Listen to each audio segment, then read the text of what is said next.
नमस्कार मित्रों, इल्विन क्लासेस के YouTube प्लेटफॉर्म पे आपका बहुत बहुत स्वागत है। मेरा नाम विवेक है। दिसंबर के महीने में यूजीसी नेट की परीक्षा होने वाली है। एनटीए नेशनल टेस्टिंग एजेंसी के द्वारा यह परीक्षा संपादित की जाती है। उसमें जो अनिवार्य प्रश्न पत्र होता है, प्रथम 50 प्रश्न आते हैं। उसमें जो जो टॉपिक दिए गए हैं, एक एक टॉपिक को लेकर हम 200 से 250 प्रश्न प्रैक्टिस सेट के माध्यम से सॉल्व करेंगे, जिससे हमें इस तैयारी को परिपूर्णता मिलेगी। उसी क्रम में आज ये हमारा संप्रेषण है, कम्युनिकेशन जिसको अंग्रेजी में कहते हैं, उससे जुड़ा हुआ हमारा ये दूसरा प्रैक्टिस सेट है।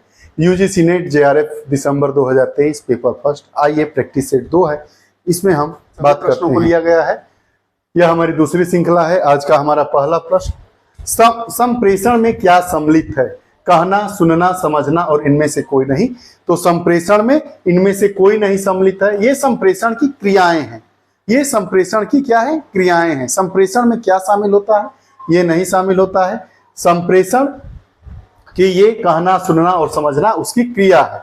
अब दूसरा प्रश्न, संप्रेषण की क्रियाओं में सर्वाधिक महत्वपूर्ण क्या है? जब हम एक दूसरे से बात करते हैं तो उसमें सर्वाधिक महत्वपूर्ण क्या है?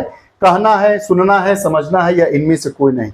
तो जो संप्रेषण की क्रिया होती है उसमें सर्वाधिक महत्वपूर्ण क्या है?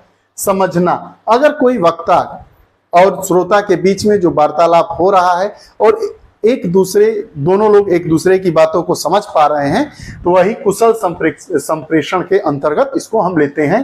तो संप्रेषण की क्रियाओं में सर्वाधिक महत्वपूर्ण क्या है? समझना, अंडरस्टैंडिंग। आगे, संप्रेषण अर्थ का पुल है। यह स्टेटमेंट किसका है? यह विचार किसका है? Keith Davis, Charles E Redfield, Louis ए एलन, इजी मेयर। तो हम जानते हैं कि संप्रेषण अर्थ का पुल है। ये लुइस ए एलन का कथन है। लुइस ए एलन का कथन है। संप्रेषण में विनिमय होता है। संप्रेषण में विनिमय होता है तथ्यों का, विचारों एवं संपत्तियों का, भावनाओं का। उपरोक्त में से कोई नहीं। संप्रेषण में विनिमय इन किसी भी चीजों का नहीं होता है। तथ्य भी नहीं हो सकते हैं। औपचारिक संप्रेषण की बात करेंगे, अनौपचारिक संप्रेषण की बात करेंगे तो हम पाएंगे कि संप्रेषण में विनिमय होता है। तथ्यों का भी नहीं होता है, संपत्तियों का भी नहीं होता है, विचारों का भी नहीं होता है, भावनाओं का भी नहीं होता है। तो इसमें ऑप्शन क्या होगा? उपरोक्त में कोई नहीं। उपरोक्त में इसका कोई ऑप्शन नहीं है। आगे, संप्रेषण के अंतर्गत संदेश प्राप्त करने वाले को हम क्या कहते हैं? संप्रेषण के अंतर्गत जो संदेश प्राप्त करता है उसको हम क्या कहते हैं? संदेश ग्रहीता, प्रेषक, संवाददाता। इनमें से कोई नहीं। संवाददाता मतलब जो बोलता है उसको क्या कहते हैं? संवाददाता। प्रेषक मतलब आप चिट्ठी कहीं भेजते हैं तो उसमें एक लिखा जाता है सेवा में, मतलब चिट्ठी किसके यहाँ जाएगी।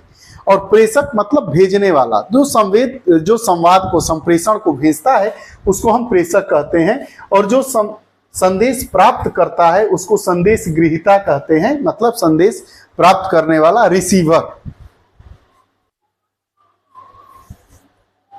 अगला प्रश्न है, संप्रेषण हेतु कम से कम कितने व्यक्तियों की आवश्यकता होती है? 1, 2, 3, 5। तो हम जानते हैं जो संप्रेषण होता है उसमें 2 व्यक्ति, एक वक्ता और दूसरा श्रोता, 2 लोगों की जरूरत होगी। एक तो बोलने वाला और एक सुनने वाला। तो संप्रेषण में कम से कम कितने व्यक्तियों की आवश्यकता होती है? 2। अधिकतम बहुत हो सकते हैं, अनंत हो सकते हैं। आगे, संप्रेषण में अनुकूलता का सिद्धांत क्या बतलाता है? सूचनाएं कर्मचारियों के हितों के अनुकूल होनी चाहिए। सूचनाएं ऐसी हो जो सभी वर्गों के हितों के अनुकूल हो। सूचनाएं संस्था के नीतियों, उद्देश्यों एवं कार्यक्रमों से यथोचित रूप से मिलती जुलती होनी चाहिए, या उपरोक्त में सभी। तो जो संप्रेषण में अनुकूलता का सिद्धांत यह बताता है कि सूचना ऐसी हो जो सभी वर्गों के हितों के अनुकूल हो। सभी वर्गों के हितों के अनुकूल सूचनाएं होनी चाहिए। यही संप्रेषण में अनुकूलता का सिद्धांत बतलाया गया है। Option B. आगे, संप्रेषण में पर्याप्तता का सिद्धांत क्या है?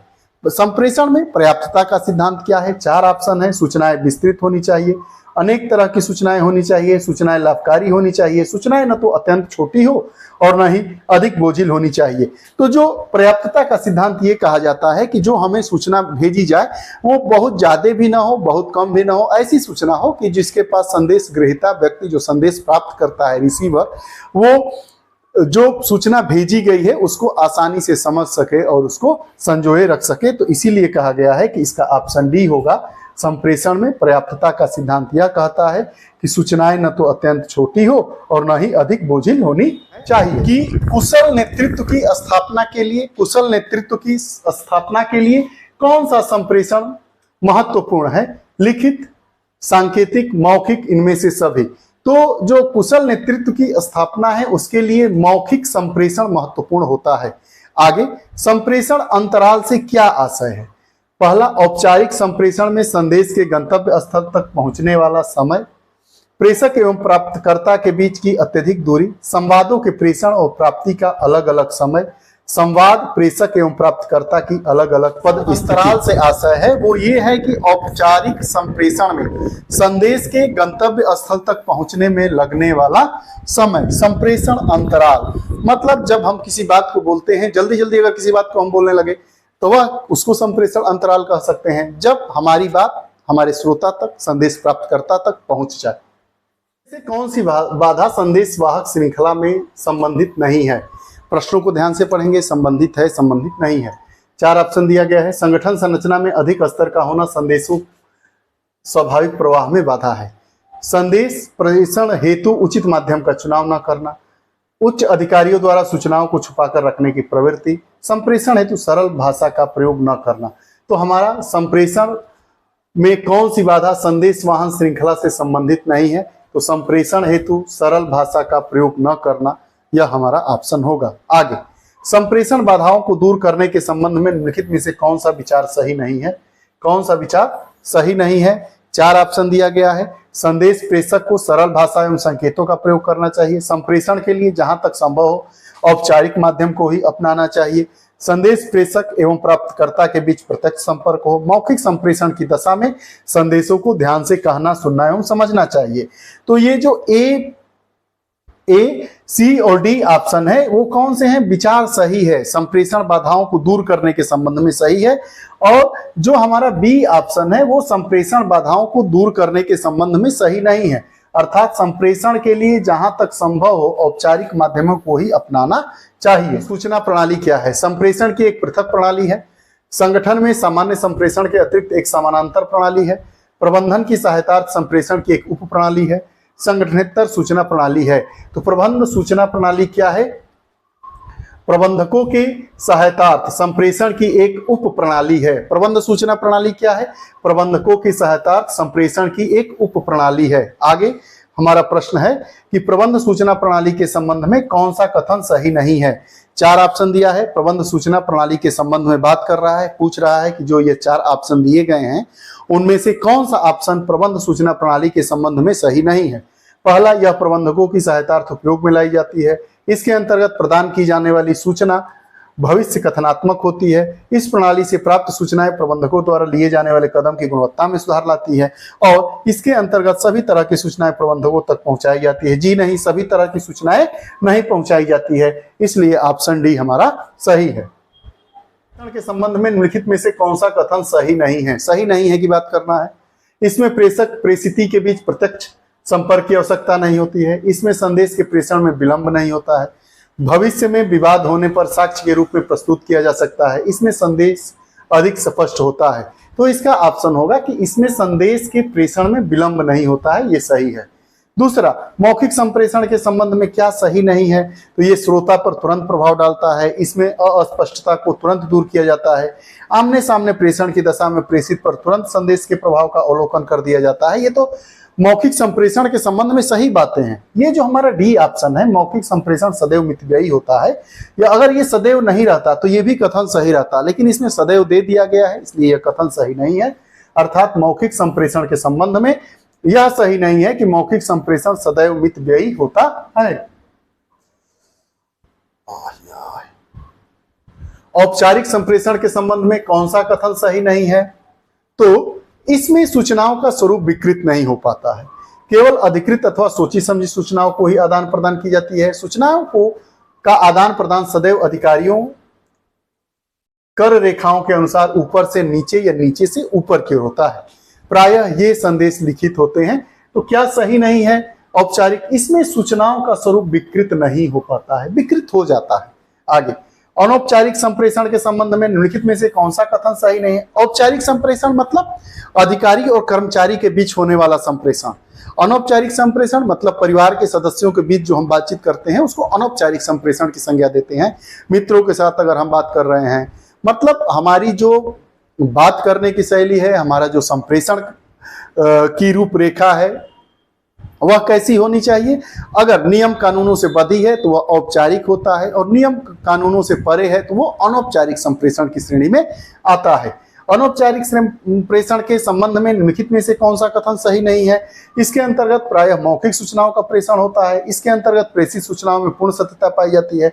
इसमें सूचनाओं के प्रवाह के रास्ते टेढ़े मेढ़े होते हैं। इसमें सूचनाएं जंगल में आग की तरफ फैलती है। नहीं, अनौपचारिक संप्रेषण के संबंध में इसमें सूचनाओं के प्रवाह के रास्ते टेढ़े मेढ़े होते हैं। अनौपचारिक संप्रेषण में भाई पिताजी से बात किया, पिताजी माताजी से, ये तो सीधा संवाद हो गया। लेकिन इस गांव का व्यक्ति उस गांव से बात किया, उस गांव का व्यक्ति उस गांव से बात किया, एक नुक्कड़ पे हम लोग खड़े हैं, बात कर रहे हैं, तो वही पूछ रहा है कि कौन सा कथन सही नहीं है, तो ये कथन सही नहीं है। तरीका समतल संप्रेषण से संबंधित नहीं है। विचार विमर्श, निजी भेंट, सभाएं एवं सम्मेलन, शिकायत पुस्तिकाएं। तो जो समतल संप्रेषण से संबंधित नहीं है वो क्या है? शिकायत पुस्तिकाएं। संप्रेषण प्रक्रिया के निम्नलिखित 4 तत्वों में प्रथम स्थान पर आप किसे रखेंगे? पहला स्थान आप किसे देंगे? संवाद प्राप्तकर्ता, माध्यम, प्रेषक, प्रतिक्रिया। प्रेषक जो पहले भेजेगा, संवाद को भेजेगा, वही प्रथम स्थान पर रहेगा, इसलिए हमारा ऑप्शन सी सही है। अगला, संप्रेषण प्रक्रिया के निम्नलिखित 4 तत्वों में अंतिम स्थान पर आप किसे रखेंगे? प्रेषक, प्रतिक्रिया, संदेश प्राप्तकर्ता, माध्यम।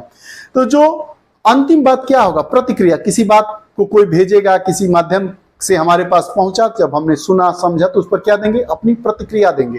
तो जो संप्रेषण की प्रक्रिया के अंतर्गत जो 4 तत्व है उसमें अंतिम स्थान पर हमारी प्रतिक्रिया आती है, ऑप्शन सी। आगे, निम्नलिखित में से कौन सी संप्रेषण की भौतिक बाधा नहीं है? प्रेषक एवं प्रेषित के बीच की दूरी, अत्यधिक शोरगुल, समय का अभाव, परिस्थितियों में असमानता। तो संप्रेषण की भौतिक बाधा कौन सी नहीं है? परिस्थितियों में असमानता। संप्रेषण की मनोवैज्ञानिक बाधाओं में क्या नहीं सम्मिलित है? प्रेषक एवं प्रेषित के बीच भावनात्मक अंतर, प्रेषक एवं प्रेषित के पद स्थिति में अंतर, दोनों के बीच व्यक्ति मतभेद, भाषा ज्ञान संबंधी अंतर। तो दोनों के बीच व्यक्ति मतभेद इसमें बाधा डालता है, इसमें सम्मिलित नहीं है, ऑप्शन सी। आगे, बोधक बाधाएं नहीं है। पद स्थिति में असमानता, संवाद प्राप्तकर्ता की योग्यता, संवाद प्राप्तकर्ता का अनुभव और संवाद प्राप्तकर्ता का भाषा ज्ञान। तो पद स्थिति में असमानता, बोधक बाधाएं नहीं है। बोधक मतलब समझने वाली, बोध करने वाली, बताने वाली, समझने वाली, इसमें यह बाधा नहीं है। पद स्थिति में असमानता, हमारा पद क्या है, उनका पद क्या है, इससे बोध का क्या मतलब? संप्रेषण के किस मार्ग को अपनाया गया है? एक मार्गीय, द्विमार्गीय, बहुआयामी, उपरोक्त में से कोई नहीं।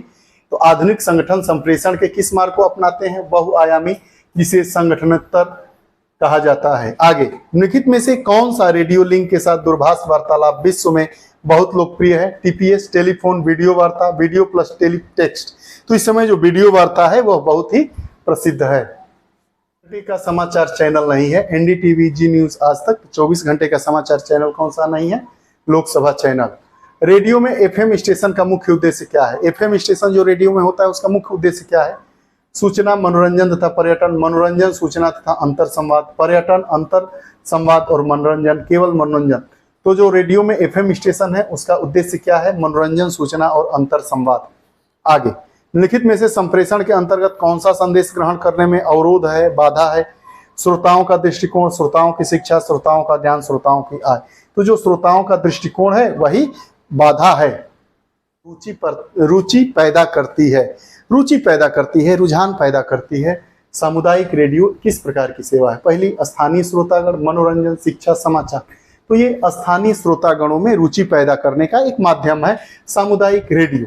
ग्राफिक्स, मूल पाठ, ध्वनि, वीडियो, सजीवता से युक्त सूचना को क्या कहा जाता है? मल्टी प्रोग्राम, मल्टी फेसेंट, मल्टीमीडिया, मल्टी प्रोसेसिंग। तो मल्टीमीडिया कहा जाता है। आगे, आत्म संप्रेषण को क्या कहते हैं? वर्ग संप्रेषण, अंतर व्यक्तिगत संप्रेषण, अफवाह संप्रेषण, अंतः व्यक्तित्व संप्रेषण। तो जो आत्म संप्रेषण होता है उसको अंतः व्यक्तित्व संप्रेषण कहते हैं। आगे, भारत में कौन सी प्रसारण प्रणाली का अनुसरण होता है? एनटीसीई, SECAM, PAL, MTCS, तो PAL प्रसारण प्रणाली का अनुसरण भारत में किया जाता है। 1936 से पहले ऑल इंडिया रेडियो को क्या कहते थे? 4 ऑप्शन है। Indian radio broadcasting, Indian broadcasting service, broadcasting service India, all India broadcasting service. तो 1936 से पहले ऑल इंडिया रेडियो को क्या कहते थे? All India broadcasting service. Bharat का सबसे बड़ा समाचार अभिकरण क्या है? PTI, UNI, ANNP, AP और समाचार भारती। तो भारत का सबसे बड़ा समाचार अभिकरण एजेंसी क्या है? PTI, press trust of India. Prasar Bharati का गठन कब किया गया था? 1995, 1937, 1999, 2001। तो प्रसार भारती का गठन 1937 में किया गया था। आगे, भारत की प्रेस परिषद कहाँ है? चेन्नई, मुंबई, कोलकाता, दिल्ली। तो भारत की प्रेस परिषद कहाँ है? दिल्ली में है। फोटो को टेक्निकल समायोजित करने के लिए काटना क्या कहलाता है? Photo cutting, photo bleeding, photo cropping. तो इसको हम क्या कहते हैं? Photo cropping. संदेश की फीडबैक किससे आती है? पहला ऑप्शन सैटेलाइट, श्रोता वर्ग, मीडिया और संप्रेषण। तो फीडबैक कहां से आएगा? जो श्रोता वर्ग हमारा होगा उसी से फीडबैक आता है। आगे, संप्रेषण की युक्ति प्रचार करने से पहले सूचना एकत्र करना क्या कहलाता है? फीडबैक, फीड फॉरवर्ड, अनुसंधान, अध्ययन, अभिमत। तो प्रेषण की युक्ति प्रचार करने से पहले सूचना का एकत्र करना अभिमत कहा जाता है। से उत्पन्न संप्रेषण बाधा का क्या आशय है? परिस्थितियों में अंतर से उत्पन्न बाधा, अधिक परिस्थितियों से उत्पन्न बाधाएं, विभिन्न पदों पर कार्यरत व्यक्तियों में मतभेद से उत्पन्न बाधाएं, विभिन्न पद स्तर के व्यक्तियों की भिन्न भिन्न योग्यताओं से होने वाली बाधाएं। तो जो संगठनात्मक से उत्पन्न संप्रेषण बाधा है वो क्या है? अधिक परिस्थितियों से उत्पन्न बाधाएं होती है। आगे, संप्रेषण में श्रवण बाधा के संबंध में निम्नलिखित विचार किसने कहे हैं? कि श्रवण संप्रेषण का सबसे उपेक्षित तत्व है। श्रवण संप्रेषण का सबसे उपेक्षित तत्व है, कोई सुनना नहीं चाहता है। अर्धश्रवण गियर को न्यूट्रल में डालकर इंजन चलाने के समान है, जिसमें ईंधन तो चलता है लेकिन आप जहां के तहां बनते रहते हैं। इसका मतलब क्या कहा है? जो अर्धश्रवण होगा मतलब आधे मन से सुनना, क्या है? गाड़ी स्टार्ट करके न्यूट्रल में डाल दीजिए, तेल तो जल ही रहा है लेकिन गाड़ी कहीं नहीं पहुंच रही है। यह किसने कहा है? तो यह कथन किसका है? जोसेफ डूहर का कथन है। उसके बाद अगला प्रश्न है, प्रत्यक्ष संप्रेषण से क्या आशय है? पहला ऑप्शन, अधिकारी एवं अधीनस्थों के बीच सीधे संप्रेषण न हो, संप्रेषण में पारस्परिक सविश्वासों का उपयोग हो, लिखित संप्रेषण पर अत्यधिक बल नहीं देना चाहिए। तो जो प्रत्यक्ष संप्रेषण से आशय है कि संप्रेषण में पारस्परिक सविश्वासों का उपयोग हो, जो आपस में विश्वास है परस्पर एक दूसरे पर, उसका ज्यादा से ज्यादा प्रयोग हो। लता संप्रेषण क्या है? ऐसा संप्रेषण, अंगूर के समान ऐसे जो लताएं एक दूसरे में छपी रहती है, ऐसे ऐसे ऐसे ऐसे जो संप्रेषण चला जाता है, अंगूर लता संप्रेषण कहते हैं। तो अंगूर लता संप्रेषण क्या है? संप्रेषण की एक अनौपचारिक विधि है। संप्रेषण की एक अनौपचारिक विधि है। संप्रेषण की एक विधि जिसमें अंगूर की लता का प्रयोग होता है। इनमें से कोई नहीं, तो इनमें से कोई नहीं ऑप्शन हमारा है। अंगूर लता में संप्रेषण का प्रवाह कहाँ होता है? ऊपर से नीचे, नीचे से ऊपर, समतल स्तर पर, उपरोक्त में सभी ओर। तो जो अंगूर लता नहीं देखे, अंगूर की जो लताएं होती है तो ऐसे ऐसे इसमें संप्रेषण का कोई तरीका ही नहीं रहे, कभी ऊपर नीचे समतल चारों तरफ, तो उपरोक्त में सभी ओर। कभी ऊपर से नीचे होगा, कभी नीचे से ऊपर होगा, कभी समतल तक होगा, कभी तिरछे होगा। इसी को हम अंगूर लता संप्रेषण की संज्ञा देते हैं। अंगूर लता संप्रेषण संगठन के लिए लाभकारी होता है, सदैव अलाभकारी होता है, मतलब नुकसानदायक। अफवाहों की दशा में अलाभकारी होता है। अगर अफवाह वाली बात है तो उसमें यह संप्रेषण बिना बेरोक टोक के बढ़ जाता है। तो अंगूर लता संप्रेषण संगठन के लिए अफवाहों की दशा में अलाभकारी होता है। अगला प्रश्न है, निम्नलिखित में से संदेश प्रेषक से संबंधित बाधा नहीं है। संदेश प्रेषक जिन विचारों को पहुंचाना चाहते हैं उन्हें स्पष्ट जानकारी नहीं है। प्रेषक अपने विचारों को स्पष्ट रूप से व्यक्त करें। संदेश प्राप्तकर्ता को संदेश पर विश्वास न हो। संदेश प्रेषक की अयोग्यता अथवा लापरवाही। तो जो संदेश प्राप्तकर्ता को संदेश पर विश्वास न ले। ठीक, उसके बाद प्रबंध में श्रमिकों की भागीदारी अथवा सलाह प्राप्त करने के लिए सर्वाधिक उपयुक्त संप्रेषण का क्या माध्यम है? तो लिखित एवं मौखिक दोनों प्रकार का संप्रेषण होगा, यही सर्वाधिक उपयुक्त संप्रेषण माना जाता है। संप्रेषण माध्यम मौखिक रहते हैं। साक्षात्कार, संयुक्त विचार विमर्श, सभाएं एवं सम्मेलन, सभा के सूक्ष्म। तो इसका ऑप्शन क्या होगा? सभा के सूक्ष्म। वह कौन सा संप्रेषण माध्यम है जिसमें मौखिक, लिखित और सांकेतिक विधि का एक साथ प्रयोग किया जाता है? रेडियो में तो केवल सुनते हैं, टेलीफोन में भी केवल सुनते हैं और बात करते हैं। तो इसका ऑप्शन क्या होगा? टेलीविजन। इसमें हम तीनों प्रकार मौखिक, लिखित और सांकेतिक विधि का एक साथ प्रयोग करते हैं। कम्युनिकेशन से जुड़ा हुआ यह हमारा दूसरा प्रैक्टिस सेट रहा। थोड़ा सा लंबा है, लेकिन क्या करेंगे, ज्यादा से ज्यादा प्रश्नों को सॉल्व करना है, इसलिए कक्षा थोड़ी सी लंबी हो जाती है, प्रश्नों की संख्या भी ज्यादा हो जाती है। केवल रिवीजन की दृष्टि से महत्वपूर्ण है, बार बार पढ़ेंगे तो इसी प्रकार के प्रश्न और ऐसे ही प्रश्न पूछे जाते हैं। शायद इसमें से भी ढेर सारे प्रश्न आपको परीक्षा में मिल जाएं। हर टॉपिक से 2-2, 4-4 प्रश्न पूछे जाते हैं, क्योंकि प्रश्नों की संख्या न्यून होती है। प्रथम प्रश्न पत्र में केवल 50 ही प्रश्न पूछे जाते हैं। फिर अगली कक्षा कम्युनिकेशन की होगी, उसके बाद वाली कक्षा भी कम्युनिकेशन की होगी। उसके बाद हम बात करेंगे रिसर्च एप्टीट्यूड, टीचिंग एप्टीट्यूड की बात करेंगे। उसके बाद बोध की बात करेंगे। उसके बाद जो रीजनिंग वाले टॉपिक है, संख्या श्रेणी, उसके बाद अक्षर श्रेणी, कोडिंग, डिकोडिंग, ब्लड रिलेशन, सब चीज़ों पर हमारी कक्षाएं होंगी। आपको अगर हमारी कक्षा अच्छी लगती है तो कृपया अपने मित्रों तक शेयर करें। पुनः नई कक्षा के साथ उपस्थित होंगे, तब तक के लिए बहुत बहुत धन्यवाद।